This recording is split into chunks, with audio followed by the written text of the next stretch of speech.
Are you a car enthusiast looking to get into the game without breaking the bank?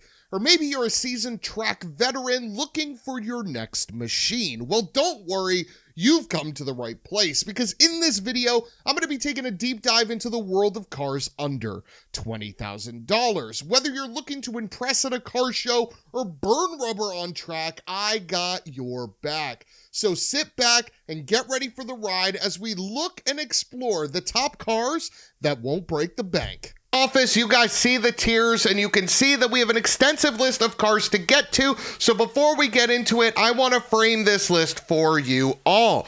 The cars that we're going to be putting in the Best Buy category are cars that should work every time, are relatively cheap to fix, and are a ton of fun to drive. So that doesn't mean that good cars don't exist throughout this tier list. That just means that the Best Buy are cars that you can set and forget with routine maintenance. And with that, we're going to start off with the Best Buy. The E46 ZHP sedan is an incredible machine.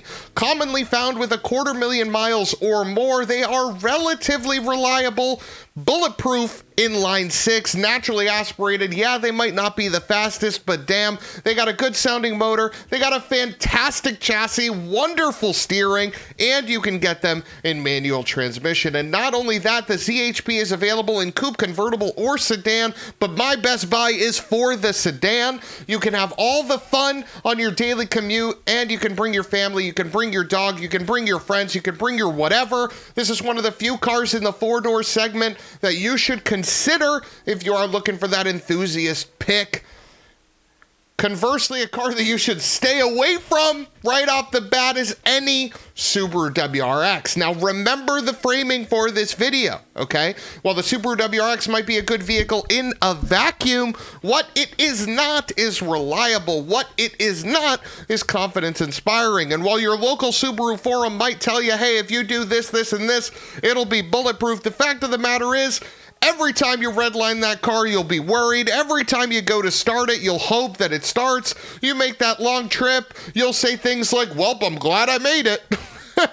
And those are things you just don't have to say in a car like an E46 that is more rewarding to drive. That is why I would stay away from something like a Subaru WRX. Now, moving on to good buys here, I am putting 3 cars from the same manufacturer. Ooh.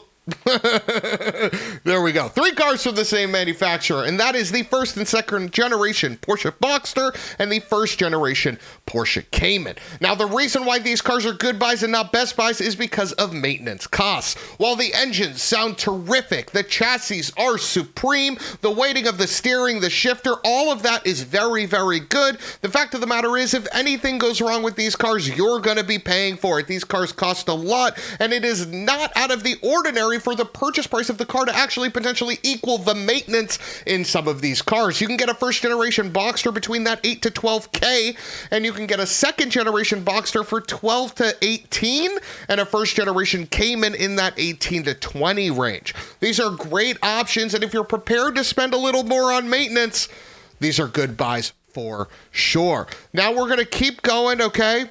We're going to go good buy and Best Buy. The Best Buy is the Honda S2000. If you're looking for a weekend track car, these are incredible, remarkably reliable. I myself had an S2000 with 260,000 miles with perfect compression across all 4 cylinders. You do this car you set and forget. You get in, it works, change the oil, keep it happy, and it'll keep you happy for a long time. You got a car that revs to 9,000 RPM, and you actually have a usable trunk, which is really nice.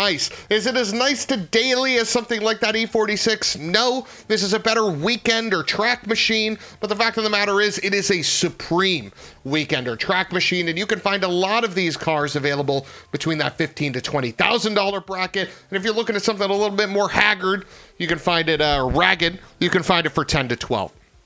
The MR2 is a good buy. It is criminally underrated. This car is often not considered, and it should be. While it doesn't have all the juice of something like the S2000, it has a mid-engine layout, it has supreme levels of space on the inside, and I think relatively good looks. Where the MR2 lets you down a little bit is the engine category. The 1ZZ has catalytic converters that'll just suck up the wool into the engine and blow up, but if it's been replaced or if the cats have been hollowed, or in a better world, the car has a 2ZZ in it from the Celica GTS or Lotus Elise, then you're looking at a Best Buy. But because it has that unreliability issue on the catalytic converter and it's not one of the fastest machines, I'd prefer an S2000 or a ZHP over this, it's a good buy. But you should still potentially consider it, and maybe it's a car that you didn't even think of for this list.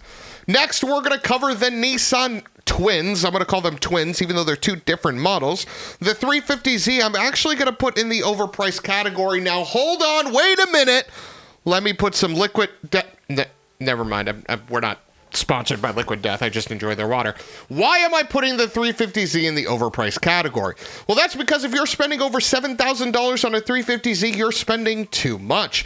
Because the 370Z can be had for $9,000 to $30,000, because let's be honest, they make the same 370Z today. They just replaced it with the 400Z, otherwise known as the Z, but this car has been made for over a decade. And you can get a 370Z for $9,000 to $13,000 all day long. So if you're spending over $7,000 on a 350Z, you're spending too much. But if you're not, it is a fantastic car to buy. A $5,000 to $7,000 350Z presents a vehicle that everyone knows, presents a vehicle that everyone loves, and outside of oil consumption issues are largely reliable.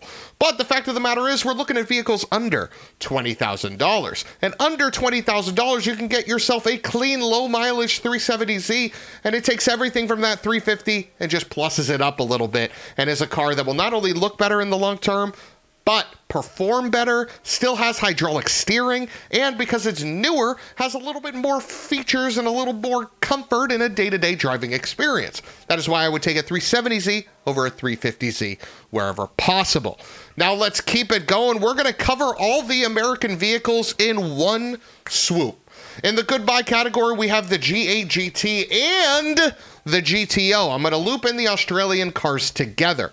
These are V8 powered massive vehicles. These are really big. The G8 has a ton of room. That car is comparable in size to something like a 5 Series, okay? This is a really big vehicle.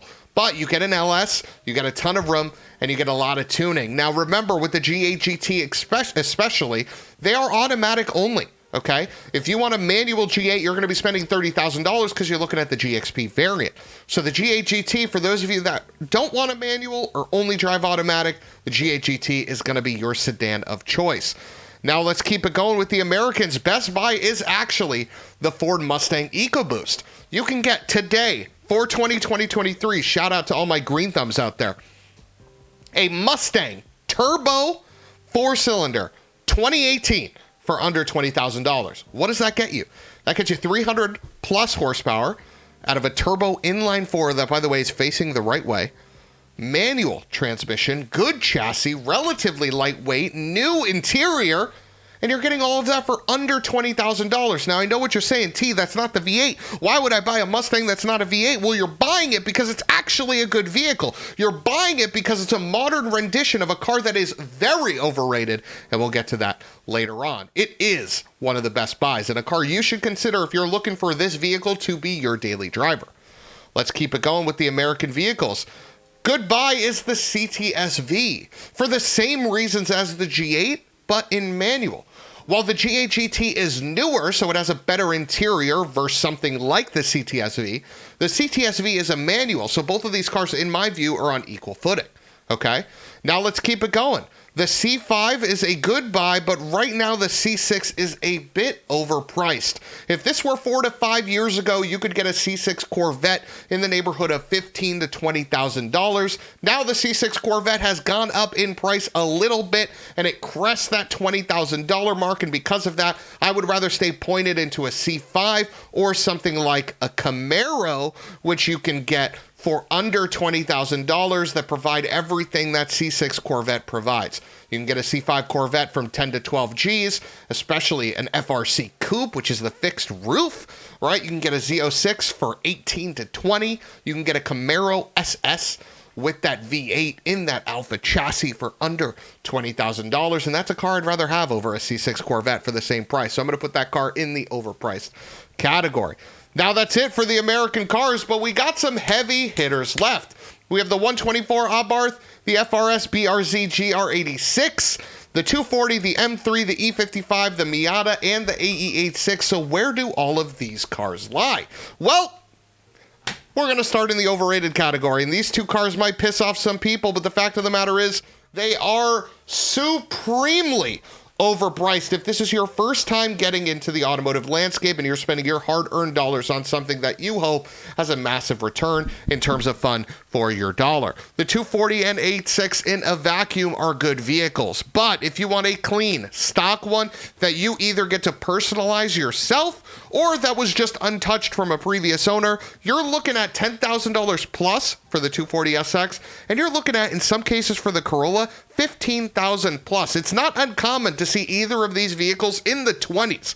And I'm sorry, for $15,000, I would rather have any car and all of them over these vehicles. I'll take all the Porsches. I'll take the ZHP, the S2000, the Mustang, all of that. Now, does that mean they're bad vehicles? No. It just means that they are criminally overrated. People praise these cars to the moon and back, and as they should, because in modified form, they're incredible. But in stock form, they're abysmal in comparison to other cars that you can get for that price. Now, that might not be a popular opinion, but it is one you need to know if you're breaking new ground into the car enthusiast world for the first time. For your dollars, better vehicles exist. These cars are overrated. Now let's get into one car. I'm going to keep the hot takes alive. Stay away from the E46 M3. And you guys might be reeling. There might be smoke fuming from your ears, from your nose. You might be saying, how is this money shift guy giving me any good information right now? How can I take his word when he puts the 240 and the 86 as overrated and the M3 as stay away? Well, let me tell you why.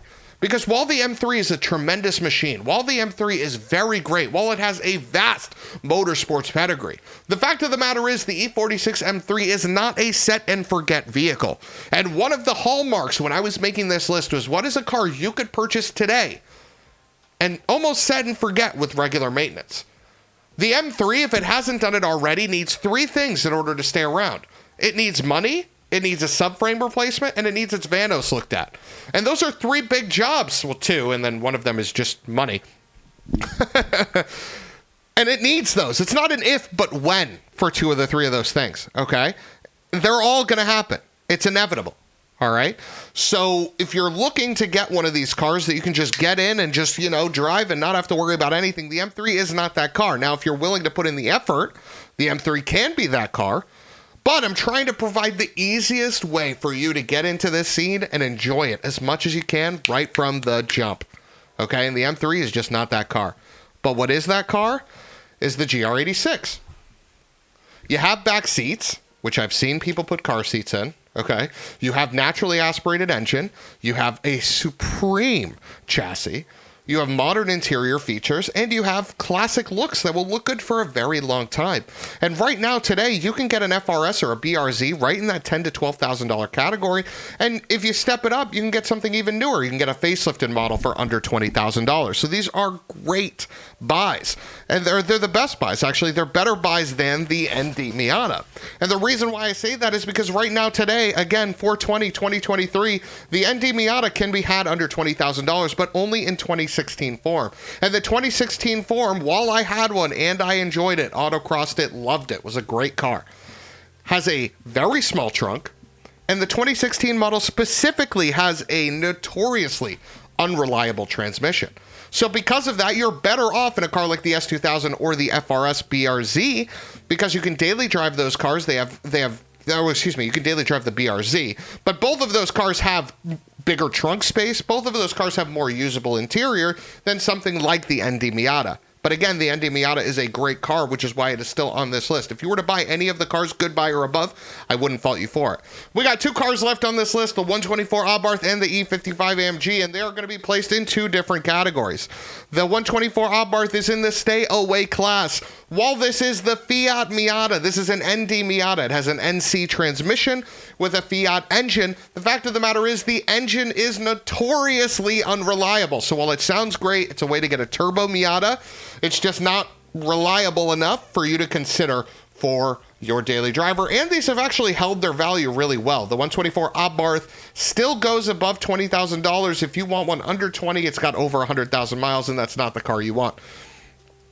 And the E55 AMG, we are going to put in the goodbye category for all the same reasons as the Porsches. While it is a supremely comfortable and very fast and classic looking machine, the fact of the matter is the repair costs and bills on the E55 AMG can pile up, and they can pile up fast.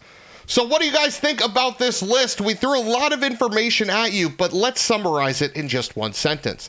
There are 4 cars that today, if you were to spend under $20,000 on, you would be supremely happy. The ZHP gives you all the comfort, all the chassis, all the engine, with not much of the price. The S2000 gives you an unbelievable weekend machine and a car that you will think about every other day of the week for under $20,000.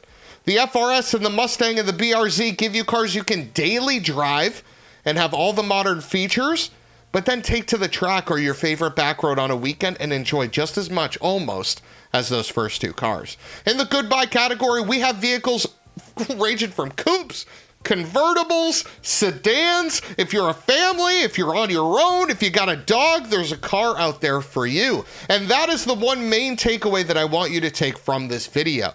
If you're a car enthusiast breaking into the space worried, don't be, because there are so many cars out there.